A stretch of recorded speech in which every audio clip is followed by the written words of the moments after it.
here on Democracy Now!, democracynow.org. I'm Amy Goodman. On Thursday, the head of a leading shareholder advocate nonprofit testified before the House Judiciary Committee's legal counsel after his group was subpoenaed as part of a House probe into whether socially responsible investing in shareholder advocacy violates federal antitrust laws. Andrew Behar, the CEO of As You Sow, says his group is being investigated by the House Judiciary Committee for alleged antitrust activity as part of an orchestrated Republican crackdown on socially responsible investing. Republicans currently have introduced 145 bills in 27 states, making it illegal to work with banks and asset managers that use environmental, social, and governance, or ESG, policies in their investment practices. So far, 18 states have adopted these laws, leading to financial losses at state pension funds and forcing state treasurers to pay premiums on interest for state bonds. The crusade against socially responsible investing is backed by the right-wing judicial activist and Federalist Society co-chair Leonard Leo. Well, from where we go to Washington, D.C., where we're joined by Andrew Behar. I assume you're tired after hours of testifying yesterday. Andrew, can you start off by just explaining what are ESG funds? We don't have much time. And explain what is happening in Congress right now and around the country. Sure. So ESG stands for Environmental, Social, and Governance.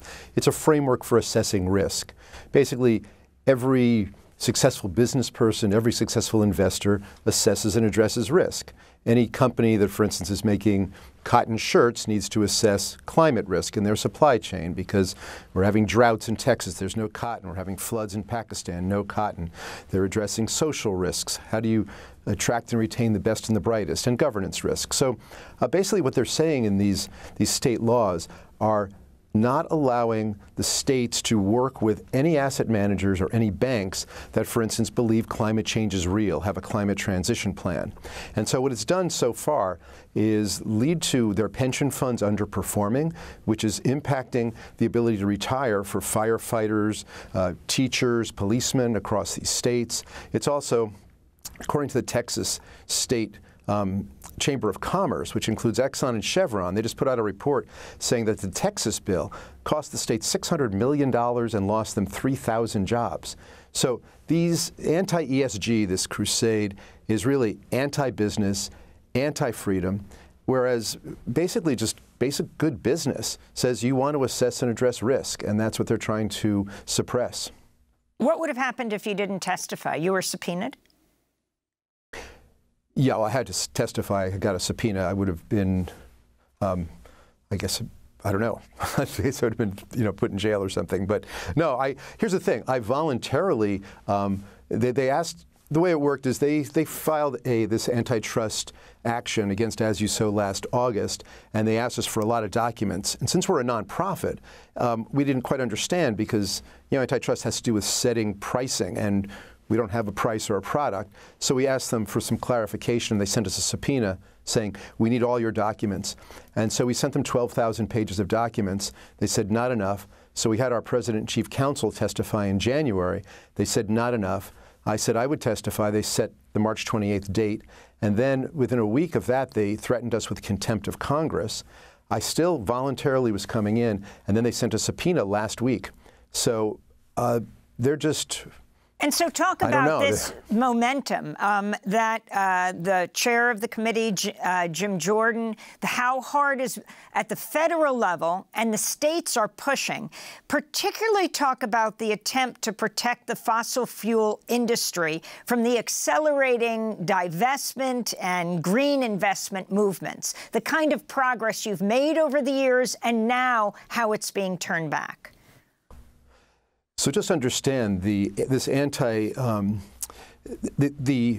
letter that we got also went to 13 other groups for antitrust, and those include the largest pension fund in the country, CalPERS, BlackRock, State Street, Vanguard, ISS, the largest proxy voting company in the world, as well as GFANZ, which is 500 of the world's biggest banks in 45 countries. They're investigating the entire global economy. And what they're saying is because they're saying that shareholders cannot have a conversation, and by asking companies to reduce their carbon emissions, that we are threatening the freedom of all Americans, and that's a quote from the subpoena. So they are basically trying to suppress information. I mean, we talk to a lot of companies. As You Sow, again, is a nonprofit.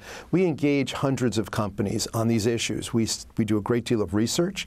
Then we sit down with companies and we try to help them find ways to reduce material risk for all stakeholders, and also to improve their long-term profit maximization, their long-term just becoming a better company. And we have great working with these companies. We've had great success, and that's a threat to them, because what they're trying to do is to basically stop people from looking at the climate risk from the oil companies. And they're saying don't look up. They're saying put your head in the ground.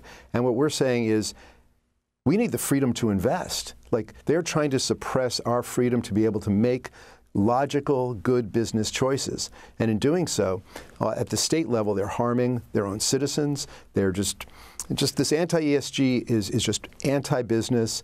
It's leading to loss. Talk about Leonard Leo's role in this, the co-chair of the Federalist Society, the founder, and talk about the trillions of dollars that could go to climate action unless it's banned by this. So Leonard Leo, he's the co-chair of the Federalist Society. Those are the folks, all of the right-wing judges, particularly the Supreme Court, but across the whole landscape. He was given $1.6 billion in mid-2022 to lead this crusade. It's a very orchestrated campaign. They have put out a lot of communications just tainting the acronym ESG, saying that it's somehow, it's a bad thing to do, even though in a recent survey by IBM, 5,000 C-suite executives in 22 countries across 22 industries, 79% of them said that they use sustainability and ESG in order to maximize their profits.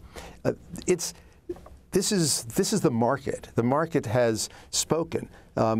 181 companies in the Business Roundtable signed an agreement for stakeholder capitalism. That means that you take care of your employees, you take care of your customers, the communities where you operate, and your supply chains, and that leads to greater competitive strength and profits for your shareholders. That was in 2019. We're now in the implementation phase. So the bottom line is the pro-ESG is all about profit maximization, about long-term sustainable growth, and the anti-ESG, they're losing money, and it's anti-business, anti-freedom, and frankly, anti-capitalist. Andrew Behar is the CEO of As You Sow, a nonprofit promoting environmental and social corporate responsibility through shareholder advocacy. His group is being investigated by the House Judiciary Committee, along with a number of others, for alleged antitrust activity. That does it for our show. A happy pre-birthday to Mike Burke. I'm Amy Goodman for another edition of Democracy Now!